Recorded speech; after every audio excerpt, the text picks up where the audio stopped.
देश में लोकसभा चुनाव जारी हैं। चुनाव के दूसरे चरण के मतदान में शुक्रवार को राजस्थान की 13 सीटों पर भी वोट डाले जाएंगे। 2019 के चुनाव में ये सभी सीटें भारतीय जनता पार्टी के खाते में आई थी। इस बार भी प्रधानमंत्री नरेंद्र मोदी ने चुनावी रैलियों में कांग्रेस और पूर्व की गहलोत सरकार पर चुन चुन कर निशाना साधा और पार्टी का प्रभुत्व बनाए रखने की कोशिश की है, या यूं कहें कि एक बार फिर क्लीन स्वीप करना चाहते हैं।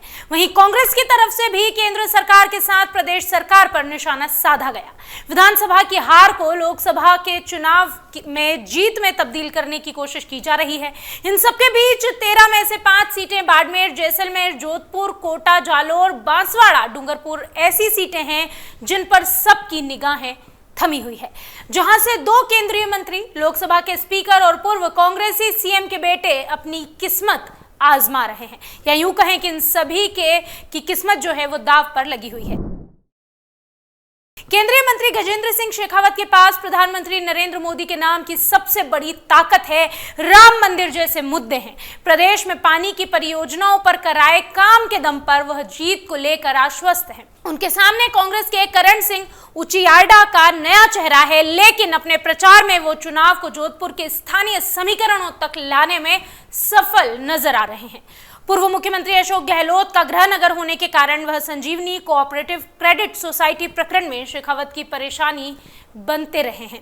चुनाव से पहले भाजपा के ही विधायक बाबू सिंह से शेखावत की तनातनी भी क्षेत्र में चर्चा का विषय है। राजपूत अल्पसंख्यक वोटों के अलावा बिश्नोई, जाट, ब्राह्मण और माली मतदाता निर्णायक स्थिति में नजर आ रहे हैं। कोटा बूंदी संसदीय क्षेत्र की अगर बात करें तो चुनाव इस मायने में बहुत रोचक हो गया है, क्योंकि यहां वास्तविकता में टक्कर भाजपा के ही पूर्व और मौजूदा दिग्गजों में है। लोकसभा स्पीकर ओम बिरला के सामने भाजपा से ही कांग्रेस में गए पूर्व विधायक प्रहलाद गुंजल हैं। गुंजल 4 महीने पहले विधानसभा का चुनाव भाजपा के टिकट पर लड़े थे। बिरला को भाजपा के वोट कटने का खतरा है तो कांग्रेस में भीतरघात की आशंका। शहरी वोटों को लेकर भाजपा तो अल्पसंख्यकों पर कांग्रेस आश्वस्त है। ऐसे में ग्रामीण क्षेत्रों में मीणा गुर्जर वोटों का बंटवारा बहुत हद तक परिणाम को प्रभावित करेगा। एक वोट को बटोरने के लिए भाजपा की ओर से मंत्री किरोड़ी लाल मीणा, कांग्रेस से पूर्व मंत्री अशोक चांदना और क्षेत्र के युवा नेता नरेश मीणा दिन रात मशक्कत में जुटे हुए हैं। यहां से केंद्रीय मंत्री कैलाश चौधरी भाजपा की तरफ से मैदान में हैं। निर्दलीय विधायक रविंद्र सिंह भाटी के मैदान में आने से चौधरी त्रिकोणीय संघर्ष में फंस गए। कांग्रेस से उम्मीदवार राम बेनीवाल हैं। सीट पर जीत का गणित जाट, राजपूत और अल्पसंख्यक वोटों के बंटवारे से निकलेगा। भाटी गुजरात जाकर रूपाला प्रकरण को हवा देकर आए हैं। इसके अलावा अल्पसंख्यक वोट में भी सेंधमारी कर सकते हैं। इधर कांग्रेस जाट और अल्पसंख्यक वोटों की लामबंदी से मैदान मारने की तैयारी में जुटी हुई है। चौधरी को प्रधानमंत्री मोदी के नाम का सहारा है, लेकिन जातिगत और पार्टी के कोर वोटर्स में सेंधमारी रोकना उनकी चुनौती बना हुआ है। एक और सीट की अगर हम बात करें तो आदिवासी समुदाय के यहाँ पर प्रत्याशी हैं। निर्णायक भी आदिवासी मतदाता है। पूरा चुनाव जनजातीय मुद्दों पर टिका हुआ है। दशकों से क्षेत्र में कांग्रेस के बड़े आदिवासी चेहरे और कई बार के विधायक मंत्री रहे महेंद्रजीत सिंह मालवीय को इस बार भारतीय जनता पार्टी ने अपना उम्मीदवार बनाया।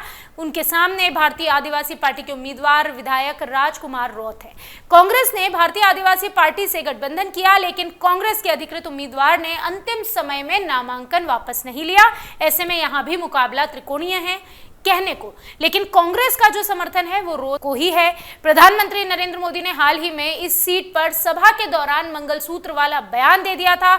इसके बाद इस पूरे क्षेत्र को ये कह सकते हैं कि पूरे देश में चर्चित कर दिया और ये मामला पूरे देश में जो है सुर्खियां बटोर रहा है। कांग्रेस के उम्मीदवार अगर हम जालोर की बात करें तो वैभव गहलोत भले ही यहां के उम्मीदवार हैं, लेकिन चुनाव पूर्व मुख्यमंत्री अशोक गहलोत का ही बना हुआ है, क्योंकि पुत्र को संसद तक पहुंचाने के लिए अशोक गहलोत ने प्रचार का अधिकांश समय इस सीट पर बिताया है। पिछला चुनाव वैभव गहलोत जोधपुर से हार गए थे।